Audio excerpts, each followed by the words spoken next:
En la primera parte de nuestra serie titulada El Séptimo Día, Frank González y un grupo de expertos invitados presentaron el tema de los orígenes. Somos el resultado accidental y no planificado de un proceso de evolución a través de un proceso de selección natural, o somos obra de las manos de un ser supremo, el Alá del Corán y el Dios de la Biblia. ¿Debemos nuestra existencia a los dioses aztecas o babilónicos, o a ciertas criaturas del espacio exterior? ¿Cuál es la verdad acerca de nuestro origen? ¿Cuándo nació nuestro universo? ¿Cómo se acomodaron los astros en sus lugares?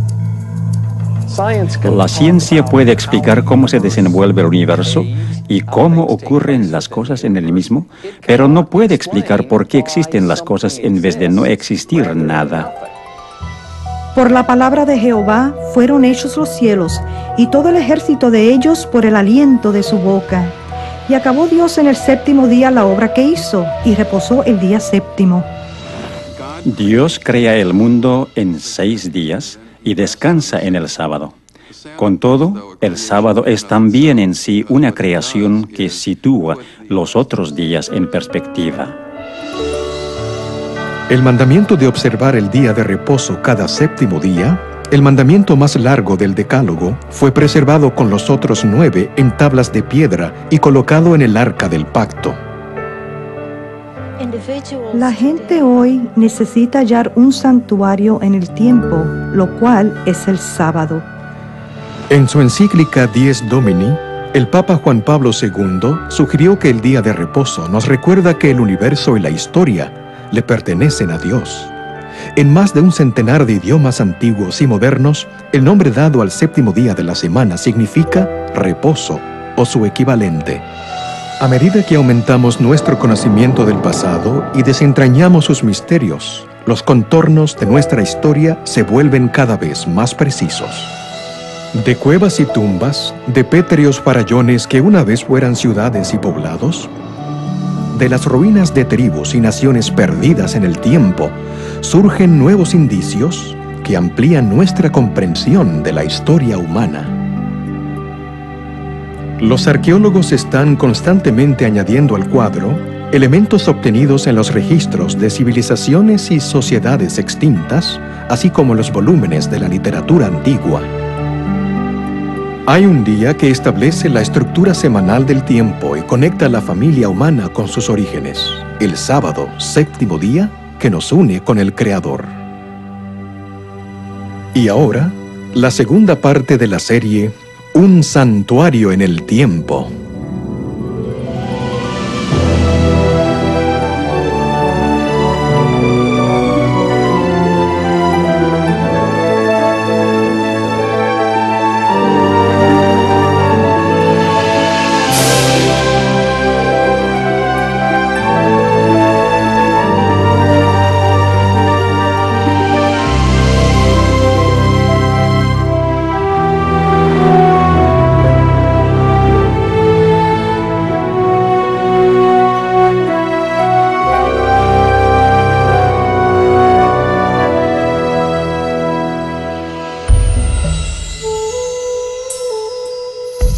En la época en que Jesucristo caminaba entre los judíos, era su costumbre asistir los sábados a la sinagoga para adorar y enseñar. Los dirigentes lo vigilaban de continuo.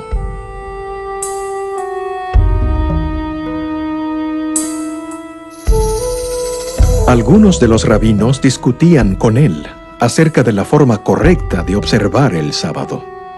Acechaban para ver si sanaría a la gente en el día santo, con el fin de acusarlo de quebrantar el sábado.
Les saluda Frank González.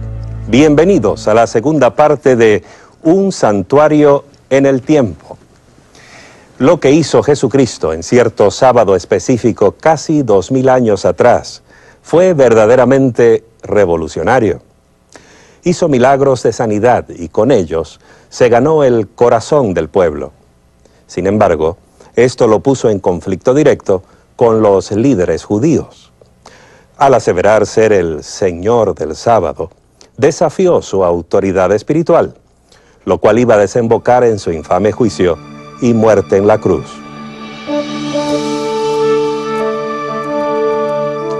Jesús nació en Belén, un poblado insignificante de Judea, durante el reinado de César Augusto, el primer gran emperador romano. En esos tiempos, el Imperio Romano contenía dentro de sus fronteras docenas o hasta centenares de religiones y creencias, desde el zoroastrismo en Persia hasta los misterios griegos y el druidismo de los celtas ingleses. Las iniciaciones secretas y los ritos de fertilidad eran comunes, así como la creencia en la astrología. Los mismos romanos admiraban la religión y la cultura de Grecia. Adoptaron los dioses griegos y los mezclaron con sus propias religiones. El resultado fue una mezcla de culto a los antepasados, al emperador y al sol. Una religión dirigida no a un dios, sino a muchos.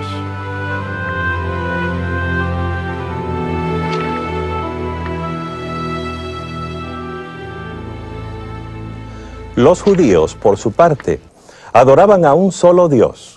A pesar de verse rodeados por las imágenes de las deidades griegas y romanas, servían a un Dios invisible.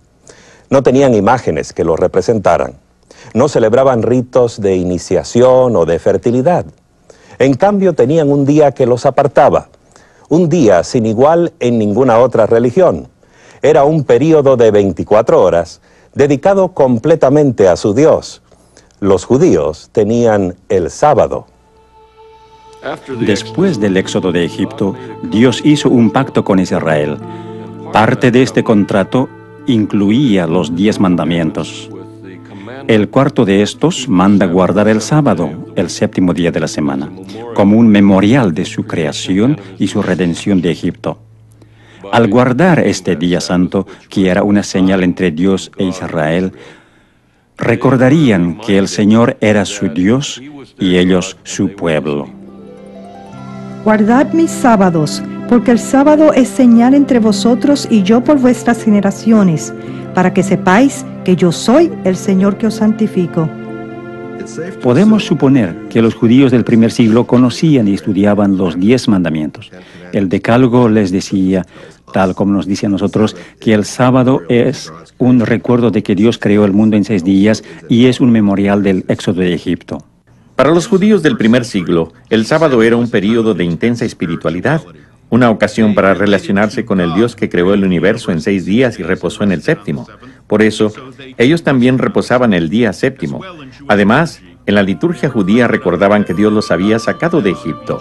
De este modo, el sábado llegó a ser para ellos una celebración de su libertad. La observancia del sábado era la marca inconfundible del judío. Lo ponía aparte de todos los demás. No se la podía esconder. A ojos de los observadores griegos y romanos, la observancia del sábado era una de las peculiaridades de los judíos. Veían un pueblo que cada séptimo día se abstenía de trabajar. Los griegos y romanos no tenían nada comparable. Los judíos del primer siglo aprovechaban que no podían trabajar en sábado, dedicándolo a regocijarse. El viernes de noche servían una cena deliciosa a la luz de las velas y a menudo incluía 2 hogazas de pan para conmemorar el maná que cayó en el desierto. El sábado, sin duda, asistían a la sinagoga. Allí podían ver a sus amigos y conversar con ellos. Y según las evidencias que tenemos, también estudiaban la Torah y adoraban juntos. A los observadores externos les llamaba continuamente la atención la rara costumbre judía de negarse a trabajar el sábado.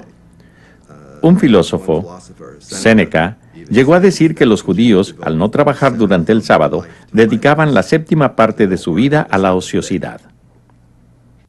Cuando Jesús apareció en escena, El sábado había quedado aplastado bajo el peso de numerosos reglamentos arbitrarios. Los rabinos habían transformado el reposo sabático en una ciencia detalladísima, carente de gozo o significado. En el primer siglo, la observancia del sábado se basaba en una serie de prohibiciones. Se prohibía atar o desatar un nudo, cocinar, escribir más de una letra del alfabeto, llevar cualquier carga, aun cosas en el bolsillo, así como mucho del trabajo cotidiano, por ejemplo, preparar pieles y cueros y las actividades necesarias para la subsistencia. Se prohibía prender fuego para cocinar o apagarlo, así como viajar más de 2000 codos más allá de la vivienda de uno.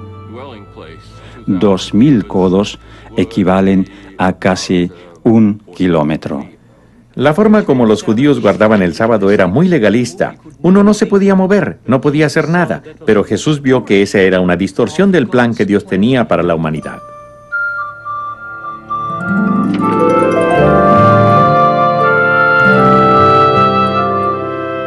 Al sanar al hombre de la mano seca, Jesús mostró el verdadero espíritu del sábado.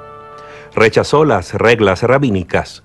Guardó el sábado conforme a las antiguas escrituras hebreas, que hoy llamamos el Antiguo Testamento. Según el Evangelio de Lucas, Jesús tenía la costumbre de ir a la sinagoga y adorar en el día sábado. Guardaba el sábado, pero no según las reglas que habían establecido los fariseos. De hecho, dijo, el sábado fue hecho por causa del hombre y no el hombre por causa del sábado. Los fariseos, en cambio, decían que el sábado había sido hecho solo para Israel y que el propósito de Israel era exaltar el sábado, de modo que el Señor tuviera a alguien en el mundo que guardara el sábado. Al declarar Jesús que el sábado fue hecho para el hombre, enseñó un concepto radical y alarmante. Con razón provocó tan dura oposición de los líderes judíos.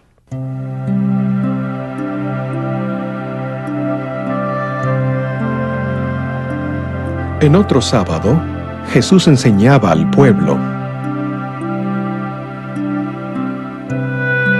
Había allí una mujer que había estado enferma, encorvada por 18 años. Jesús la llamó que se acercara a él.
Los dirigentes religiosos se enojaron con Jesús porque hacía sanamientos en el día de reposo y siguieron conspirando contra él.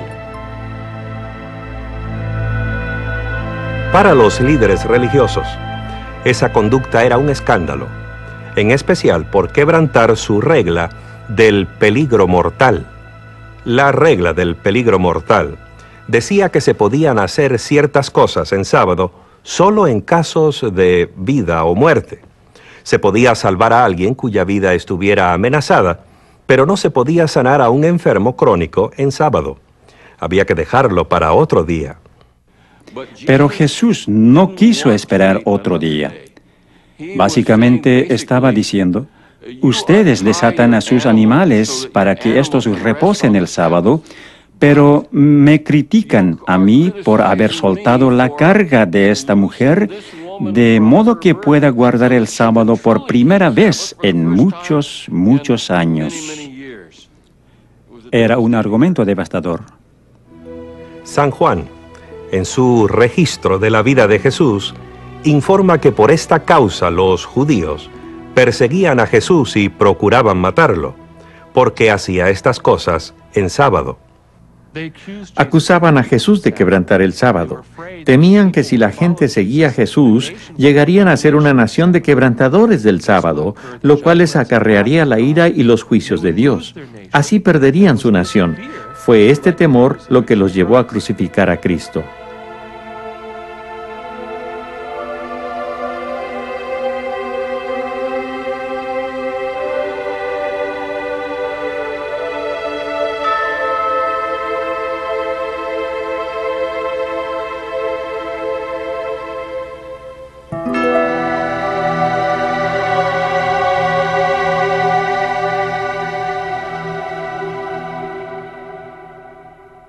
Algunos han sugerido que el sábado del Decálogo perdió su significado con la vida y muerte de Jesús, que de algún modo el Salvador lo invalidó.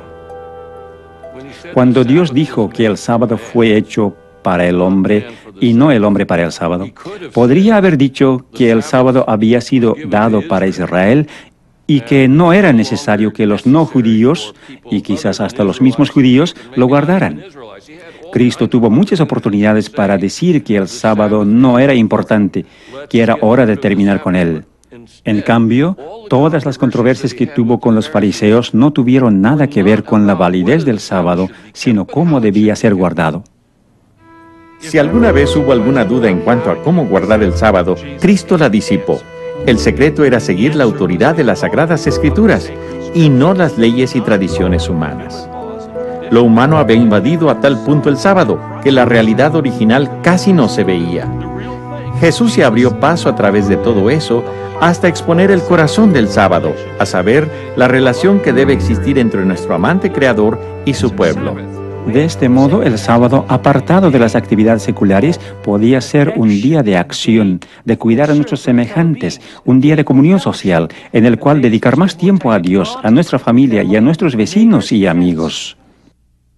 Muchos devotos cristianos se sorprenden al leer que su propio día de culto se basa en reglas y tradiciones eclesiásticas y no en las Sagradas Escrituras. Algunos creen que Jesús quebrantó a propósito el sábado para establecer un nuevo día cristiano de culto. Esta idea carece de apoyo bíblico o histórico. Jesús no quebrantó el sábado del Decálogo. Lo que hizo fue desafiar las costumbres y tradiciones humanas. Al hacer esto, mostró la verdadera forma de guardar el sábado bíblico. De hecho, Jesucristo liberó el sábado de las tradiciones que lo habían convertido en una rígida formalidad y restauró su verdadero propósito como una celebración de la relación correcta entre el hombre y su prójimo y con su Creador.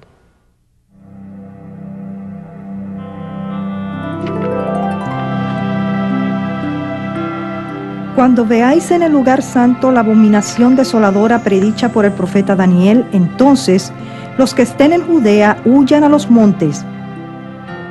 Orad que vuestra huida no sea en invierno ni en sábado. Con esas palabras, Jesús señaló una terrible predicción que hiciera el profeta Daniel en el Antiguo Testamento. Pero ¿por qué habría de decirles a los creyentes que oraran para que no tuvieran que escapar en sábado, a menos que esperara que todavía estuvieran guardando el sábado como día santo? En el año 69 de nuestra era, el Imperio Romano era muy inestable.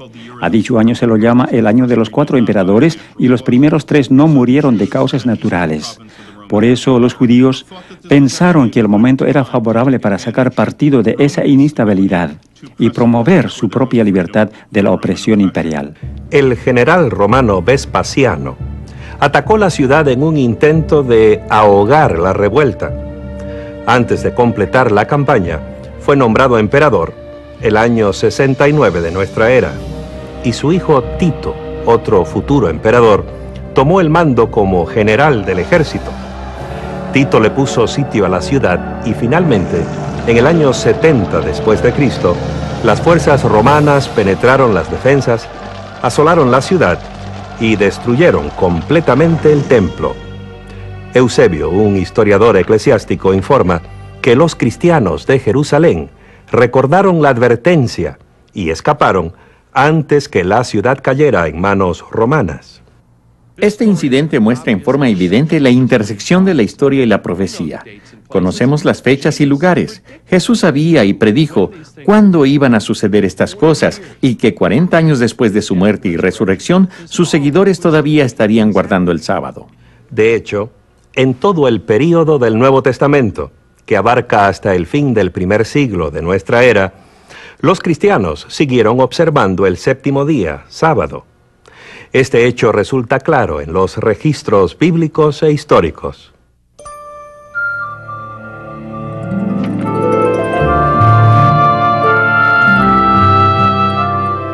Para los primeros cristianos, su relación con el judaísmo no era una interrupción, sino un progreso. En efecto, su religión se basaba en el cumplimiento de las esperanzas y expectativas del Antiguo Testamento. Los cristianos no creían estar fundando una nueva religión. Creían ser judíos, el verdadero Israel.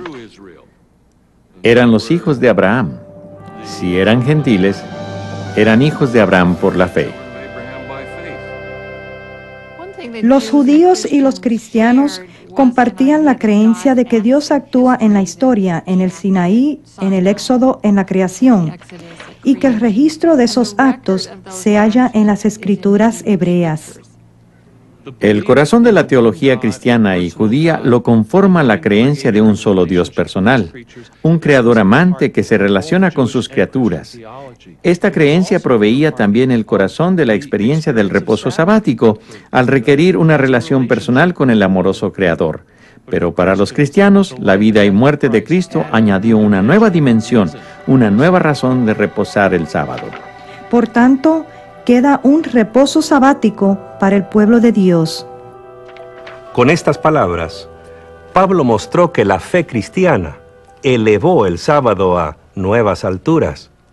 Con la muerte y resurrección de Jesús, los cristianos adquirieron una esperanza nueva, la de ser librados de un mundo de pecado. Así el sábado, que originalmente fuera el memorial de la creación, pasó a conmemorar también la salvación y la paz espiritual que ella nos brinda.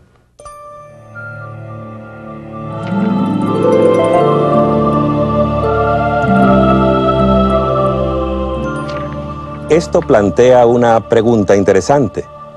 Si los cristianos del primer siglo observaban el sábado del Antiguo Testamento, el séptimo día de la creación y el cuarto mandamiento, ¿por qué la mayoría de los cristianos observan hoy el domingo? ¿Cuándo se cambió el sábado por el domingo? ¿Hay algún indicio en el registro bíblico? Los primeros 4 libros del Nuevo Testamento se cuentan entre los documentos cristianos más antiguos. Marcos escribió su libro primero. Es un informe de la vida de Cristo. Lo hizo en torno al año 55 después de Cristo o más tarde. Los escritos de Mateo y Lucas probablemente datan entre poco antes del año 70 y el 80. Juan, el último de los discípulos originales de Cristo, escribió su libro cerca del fin del primer siglo. A pesar de sus fechas tardías, entre 30 y 70 años después de la muerte de Cristo, estos libros no contienen ni la menor indicación de que Jesús o sus discípulos hayan considerado cambiar el día de reposo y adoración del séptimo día de la semana al primero. Es especialmente significativo que los escritores del Nuevo Testamento nunca llaman día de reposo al primer día de la semana.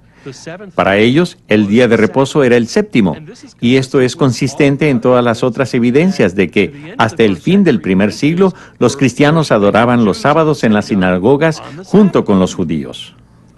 Entre el año 95 y 100 de nuestra era, se realizó un cambio en el servicio de la sinagoga. La parte central del servicio se conoce como la oración de pie, la amida, o las 18 bendiciones. Son 18 breves bendiciones de Dios u oraciones de gratitud. En días de semana se recitan las 18, en el sábado solo 7 de ellas. En la misma época se añadió una más, que en hebreos se conoce como la Birkot Hamanina, la bendición concerniente a los herejes, la cual en realidad no es una bendición.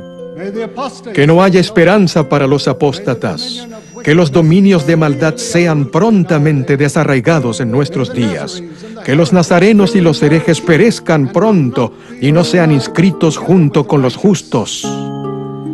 Bendito eres tú, el eterno nuestro Dios, que aplastas a los malvados. Revelaba quién era cristiano porque se le podía pedir a cualquiera para que dirigiera la recitación de esta plegaria. Y al final de cada bendición todos debían decir amén, y esto hizo que fuera sumamente incómodo, de hecho imposible, para los cristianos participar desde entonces en adelante en los servicios de la sinagoga dirigidos por los fariseos. La evidencia que provee esta oración de la sinagoga nos ayuda a enfocar el cuadro de los cristianos del primer siglo. Es claro que guardaban el sábado junto con sus hermanos judíos. Pero esta idea es una verdadera revelación para la mayoría de los cristianos de hoy. Y resulta inquietante comprobar que el prejuicio contra los judíos afectó profundamente el concepto que algunos cristianos tenían del sábado. En la literatura eclesiástica de los primeros cristianos se nota un gran deseo de separarse y distinguirse de los judíos. Como resultado, aparece en ella mucho antijudaísmo o antisemitismo. En parte son comentarios insultantes acerca de los judíos y otros son intentos de separarse de lo que se consideraba como religión del Antiguo Testamento. Había razones prácticas para que los cristianos se distanciaran de los judíos. Sin duda, se dejaron arrastrar por la corriente de sentimientos antijudíos. Es sorprendente ver la intensidad de los conflictos entre judíos y romanos. A pesar de hallarse los judíos esparcidos por toda la región mediterránea y más allá, muchos de ellos todavía soñaban con una gran nación judía y con la victoria final sobre sus enemigos. Y en el norte de África, en torno al año 115 de nuestra era, esos sueños ardieron en una hoguera de violencia. Los judíos de la región de Cirene habían puesto a la cabeza de ellos a un cierto Andrés, y estaban destruyendo tanto a los romanos como a los griegos. A muchos los aserraron partiéndolos en dos, desde la cabeza hacia abajo. A otros los echaron a las bestias salvajes, y a otros aún les obligaron a luchar como gladiadores. En total, perecieron 220.000 personas. En Egipto también perpetraron ultrajes semejantes, y en Chipre, Diocasio. Pocos años más tarde, en el 132, la oposición judía a la autoridad imperial encendió otra violenta revuelta, esta vez en Jerusalén. Nuestras antiguas fuentes nos dan dos razones para explicar la insurrección de Bar Kokhba. Primero, el emperador Adriano prohibió la circuncisión. Los judíos ya no podían cumplir este rito. Segundo, el mismo emperador decidió reconstruir Jerusalén como una ciudad pagana, la ciudad Ilia Capitolina. Por fin, las fuerzas imperiales aplastaron la rebelión el año 135. Adriano les prohibió a los judíos entrar a Jerusalén, así como la observancia del sábado y otros ritos religiosos. A través del Imperio Romano había un fuerte sentimiento antisemítico. Los judíos eran el enemigo, los cristianos no querían ser asociados con ellos y ser así considerados también enemigos. Fácilmente podían dejar de lado la observancia del sábado, que era una marca de judaísmo. ¿Dónde, pues, y cuándo comenzaron los cristianos a observar un día distinto de culto? Las páginas perdidas de la historia nos llevan en una dirección sorprendente.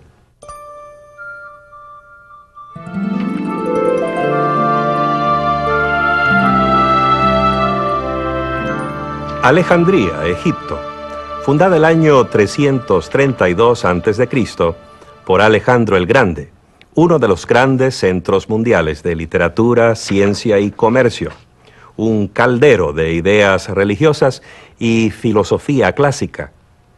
Existen sólidas evidencias de que los cristianos de Alejandría fueron los primeros en reemplazar la observancia del sábado por servicios de culto dominicales. Esto comenzó poco antes del año 120 después de Cristo. Uno de los primeros documentos que apunta a cristianos guardadores del domingo es la así llamada Epístola de Bernabé. Este no es el verdadero Bernabé que menciona el libro de los Hechos en el Nuevo Testamento. Este es un falso Bernabé, un pseudoepígrafe. Se le atribuye falsamente. Fue escrito aparentemente por alguien de Alejandría, en Egipto, donde existía la costumbre de espiritualizarlo todo. Esto es lo que hace la Epístola de Bernabé. No toma nada en sentido literal. Bernabé cree que las escrituras hebreas son un don para los que verdaderamente las comprenden, pero cree que los que las comprenden no las toman en sentido literal, sino metafórico o espiritual. Bernabé afirma que él y sus seguidores guardan el octavo día de la semana, el día después del sábado, es decir, el domingo. Condena el judaísmo y todo lo asociado con él, incluso la observancia del séptimo día, sábado. La carta de Bernabé es evidencia de que el domingo fue promovido como el día cristiano de culto. Pero para hallar el verdadero corazón del movimiento en favor del domingo, debemos cambiar nuestro enfoque de Alejandría hacia el oeste, al corazón del Imperio Romano. Es en la antigua Roma donde hallamos la primera descripción de cristianos que guardaban el domingo. Proviene de Justino Mártir, un converso a la nueva fe. Pero el domingo es el día en que celebramos nuestra asamblea común, porque es el primer día en que Dios, habiendo efectuado un cambio en las tinieblas y la materia, hizo el mundo. Y en el mismo día Jesucristo, nuestro Salvador, se levantó de los muertos.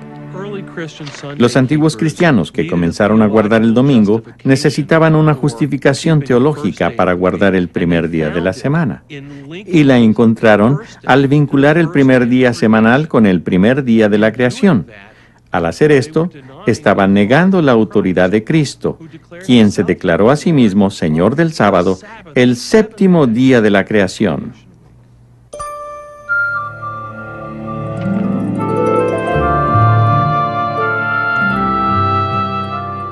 Hemos llegado a un momento crítico en la historia. Al aislar de sus raíces bíblicas el día santo semanal, los dirigentes de la Iglesia lo separaron de su fuente de significado espiritual.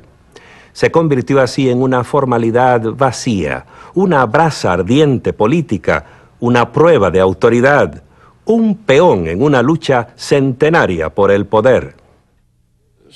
Era atractivo reemplazar el sábado con el domingo, porque en torno al primer día estaba surgiendo cierta aura debido a las tendencias nuevas en el paganismo que hacían del domingo el día de adorar al sol, pensar en el sol. Supongo que era inevitable que se infiltraran en la cristiandad elementos del culto pagano. Después de todo, los cristianos eran una pequeña minoría en un mundo predominantemente pagano. Un mundo que adoraba dioses mitológicos, emperadores muertos y el invencible sol. Los historiadores por lo general dicen que el Imperio Romano fue fundado en el año 31 a.C. En ese año, Octavio derrotó a las fuerzas de Marco Antonio y Cleopatra y volvió a Roma para convertirse en el primer César Augusto. Fue en esa época también que hizo llevar a Roma dos grandes obeliscos.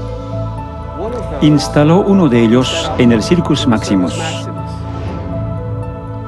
Por supuesto, no solo estaba dedicado al dios Sol, sino que además era una prueba muy visible de que Roma había conquistado Egipto. La dedicatoria decía: César Augusto dedica esto como una ofrenda al sol. Pero también decía: porque Egipto ha sido conquistado. Así, los que asistían al circo para ver los juegos veían no solo la dedicación al sol, sino también que el dios sol romano había triunfado sobre el dios sol egipcio.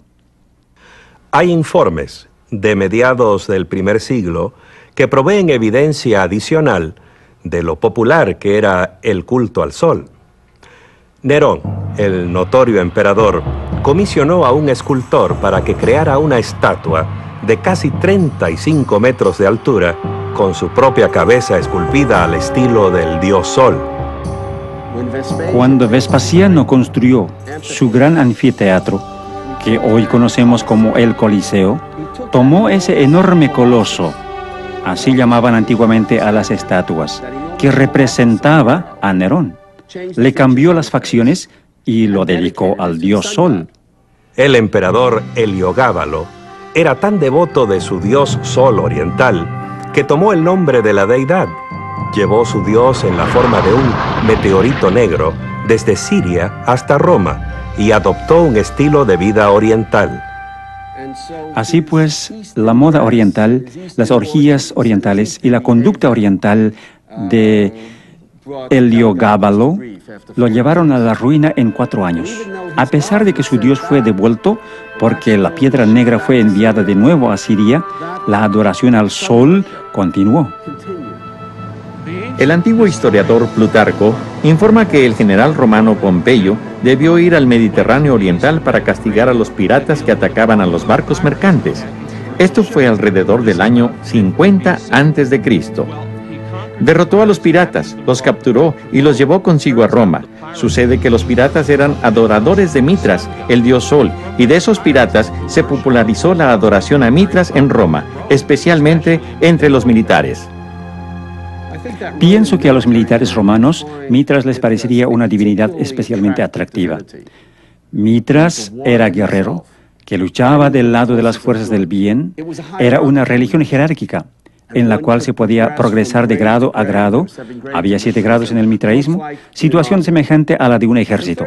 Y en tercer lugar, era una religión de hermandad y comunión. Se reunían no solo para adorar a su Dios, sino para comer juntos. Se comenta acerca de soldados romanos que han vuelto del oriente, que oran al amanecer de cara al sol naciente. En torno a este periodo vemos que se empieza a mencionar en Roma al Deus Sol Invictus, es decir, al dios Sol invencible. Invencible porque la noche trata de conquistar el sol cada 24 horas, pero al amanecer el sol ha sobrevivido y ha vencido a la noche. La importancia del culto al sol en el Imperio Romano se echa de ver durante el reinado de Aureliano, quien fue emperador entre los años 270 y 275 de nuestra era. Estableció una religión estatal que incluía el culto al emperador y al sol invicto. Trató de unificar todas las religiones bajo el dios Sol. Diocleciano, que llegó al poder el año 284, también era un devoto del dios Sol. Mantuvo el principio de una religión estatal que estableciera Aureliano y llegó a declararse Dios. Eventualmente, ordenó que se persiguiera a los cristianos.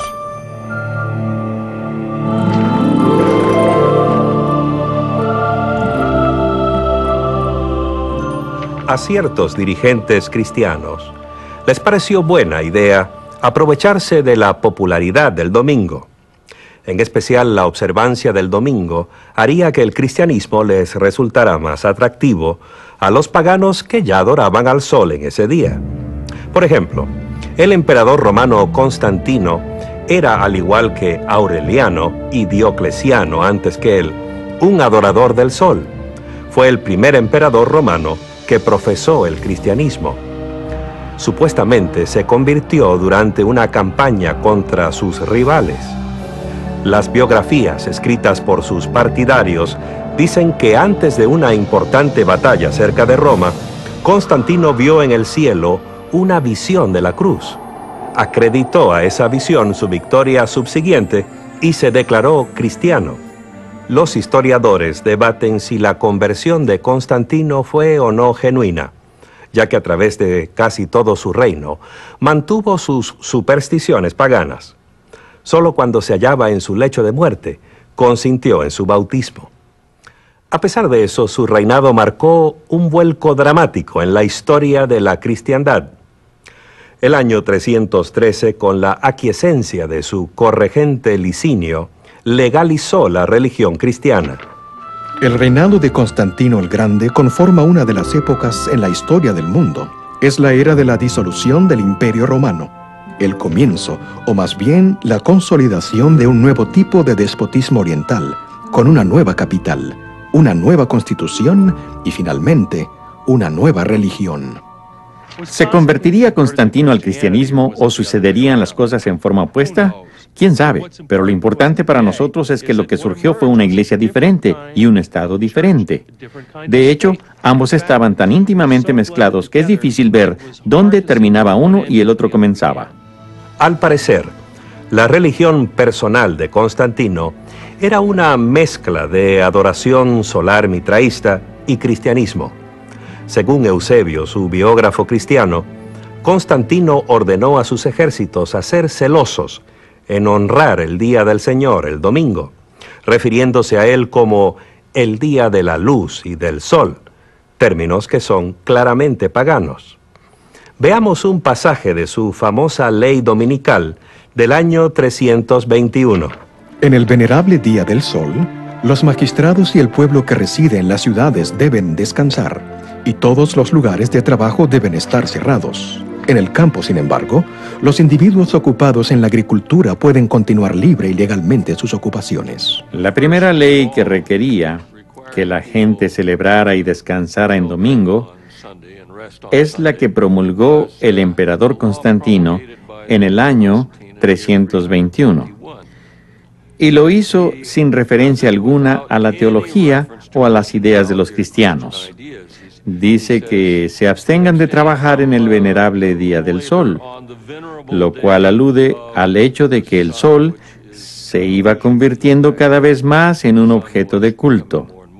De este modo, la primera ley que exigía que la gente guardara el domingo no tenía absolutamente nada de sabor cristiano.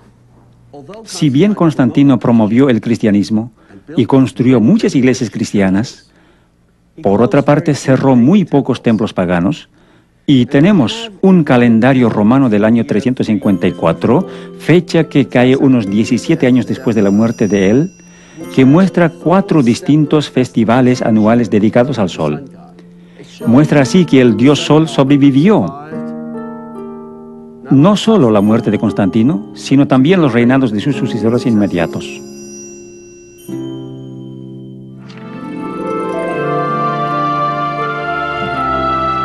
La ley dominical de Constantino, ¿le puso término a la controversia entre el sábado y el domingo? No. Según registros de la antigua ciudad de la Odisea, donde se reunieron los dirigentes de la iglesia en torno a mediados del siglo IV. El concilio eclesiástico de la Odisea trató específicamente de si había que leerse las escrituras en los servicios del sábado y qué pasajes debían escogerse. Léanse en el sábado los evangelios y las otras escrituras. El hecho de que el concilio trató el tema es prueba irrefutable de que aún había miembros de la iglesia cristiana que asistían a los servicios de culto en día sábado. Recordemos que esto sucedía más de 300 años después de Cristo. Pero eso no es todo. Los cristianos no deben judaizar descansando el sábado, sino que deben trabajar en ese día y honrar más bien el día del Señor, y si pueden, descansar entonces como cristianos. Pero si se sorprende a cualquiera de ellos siendo judaizante, sea anatema de parte de Cristo. ¿Qué quiso decir el concilio al hablar de judaizantes?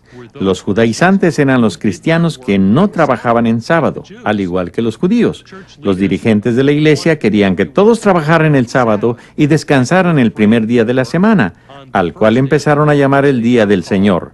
Esta disposición concordaba con la ley dominical que había promulgado el emperador Constantino. A pesar de la popularidad de la adoración al sol y las leyes dominicales de los emperadores, muchos cristianos siguieron adorando en el séptimo día, sábado. De hecho, fueron minoría las iglesias que abandonaron el sábado. Si bien casi todas las iglesias del mundo celebran los sagrados misterios en sábado cada semana, los cristianos de Alejandría y Roma han cesado de hacer esto. Sin duda alguna, los cristianos todavía observaban el séptimo día, sábado, en la segunda mitad del siglo IV. A pesar de los argumentos teológicos, los prejuicios antijudíos y el decreto de un emperador, el sábado del Creador no había muerto. Los siglos subsiguientes vieron cómo el sábado se mantuvo como el corazón de la controversia entre los papas y los patriarcas. El día semanal de reposo y adoración se convirtió en una prueba de la autoridad de la Iglesia y en señal de sumisión a un nuevo tipo de gobierno religioso.